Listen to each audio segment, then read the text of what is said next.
Tell us all about you. Okay. My name is Beliansh Assefa. I do a couple different creative things, and I've had like a journey.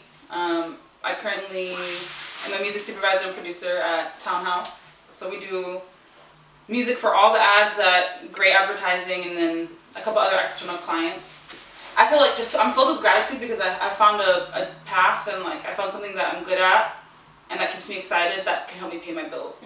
And that also can like align with my values to a certain degree. Like if you told me I was gonna work in advertising in college, I would not believe you. I'd be like, get the fuck out of here. Like that's the belly of the beast. Like that's like, you know, that's evil. But it's like an opportunity for me to help composers and artists and brands. Like it's a win-win situation. I help brands find music and ideally push their brand to do cooler shit with music. And then I also help artists and composers make a living. And I'm like this middleman that not only creatively is like fine. I wish the job, like people like hear my music supervisor like, oh my god, you get to pick songs. I'm like, I wish that's all I did. Like, I wish that's all I did. There's like a lot of diplomacy. There's a lot of, I have to do like negotiations. I have to write licenses. I have to like read the fine print. I have to be on my P's and Q's all the time, and it's just constant. Like there's always something to do. I feel like I do like 3 jobs in one. Okay. So tell us like a day in the life. A day in the life. Okay, so I have coffee. I drink a lot of coffee. Currently cold brew. I'm lucky that I've been working from home. So I wake up, I have cold brew, I play with my cat, I feed my daughter, I get my cat. And then I get to my computer and I run through my emails. And there can be anywhere from like 20 to like 70 emails. Yikes. Like you never know. I would have so much anxiety if I looked into my fucking email and it was 70 emails for one day. You never know. Oh, nah. You never know. And then I start going through my emails. I have a lot of ongoing projects. Some projects I'll be on like can happen in 3 weeks. Other projects, I just finished one that was literally working on for like 9 months. So yeah, I'll check what meetings I have. I could be meeting with anyone from like the brand directly to the creative team to my producer. So like I'm the music producer, there's another producer who, like, God bless them, they're the ones who actually like are, you know, flying everyone to South Africa to shoot whatever in 12 days and like taking care of the talent and like putting together the director and taking care of like so luckily I get to do the music. And so a day in the life, I don't know if this is the best way to start it. Maybe I can start with like the project. Yeah. Hey, yeah, tell us like if in the simplest terms, what is a music supervisor and producer in this capacity? So I'm the point person from the beginning of the concept of the ad. Ideally, the creatives are talking to me when they're putting together like essentially like a treatment or boards. Ideally, they're in contact with me and they're telling me like what their creative vision is, and I'm able to get in from the beginning and help enhance it via music. So then, depending on the budget and the vision, I'll decide. You know, we'll decide collectively: are we licensing a song?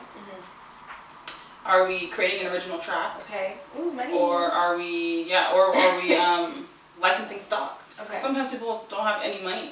And I think the most ethical thing is like if you don't have any money is to license what you can, which is like stock music from the library. And then from there, you know, I'll tell them based on the terms. You know, it could be like 1 year North America, 2 years global. You know, it depends how many executions. It could be one 30-second ad, or it could be like a 60-second ad with like various cut downs and versions. And all of that's going to affect the cost. So yeah, I have to like, look at the terms, help them decide the terms, territory, media, term, like number of executions, help them budget all of that, and then ideally after, you know, I'll give them some options, and then I'll get the first rough edit, and if it is an original track, then I'll like, you know, I'll have to see what music house is most suitable. And then I'll ask them to demo. I'll give them a little demo budget. I'll have them demo. We'll review the demos. We'll try to play with it on the cut. And okay, what's on the cut mean? On the actual spot, the video. Okay. And then from there, it's like a lot of diplomacy. Everyone has different opinions. There's a lot of players. there's kind of like a bunch of hands that touch the ad before it even goes to the client, and then the client has the final approval. Sometimes it goes through that whole process and the client is like, I don't like this. yeah. Same. So it's like working through all of that and collaborating with all these people and making sure everyone's happy at the end of the day. And I think whenever it's a license, like an existing track, that can sometimes be even more challenging. Like, being the point person for people that don't have any language about around music is extremely difficult. So it's like translating people's thoughts and emotions, and also like making educated guesses, and also making creative decisions to help the composer bring their vision to life. It's very challenging. But whenever it's a licensed song, sometimes it's even harder, because then everyone thinks their opinion, they know about music, you know? Yeah. And it's like, oh, we want Drake, or like, you know, like people like, you know.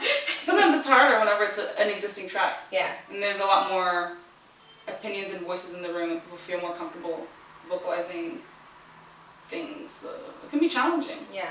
I feel like when we talked the first time a while ago, you're coming to Mexico, and you're like, all the white people would just want to have like, I don't know, like AC/DC. You're like, it depends on the brand. Sometimes. Or Drake. I've had people be like, oh, there's this Drake reference. We don't have any money, but like, this is the vibe. Right. And I'm like, bro, I have to make magic happen. Right. Apparently. Yeah. Right.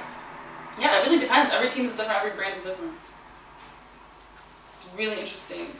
How did you get to this? Well, like, what is your background in music, and how did you get to this career that you're in? So I have I like to play the piano as a kid growing up, on and off. I like wrote my first song when I was like 8 years old or something like that for my little brother for his birthday, and I had these little chords. And, and you're like, la, la. Yeah, it was kind of fire. I'm not gonna lie, it was kind of fire. Happy birthday! It was cute. And then in high school I was just like really academic, because that was like my opportunity to get out of. I'm from Kansas City, Missouri. So I always knew like I'd have to get a scholarship and like get money academically to like leave the city and like move on. So I was just like really academically rigorous, and I got money, got to college, and then I thought like my path was I was studying international development and social change. So my path was going to be like United Nations, law school.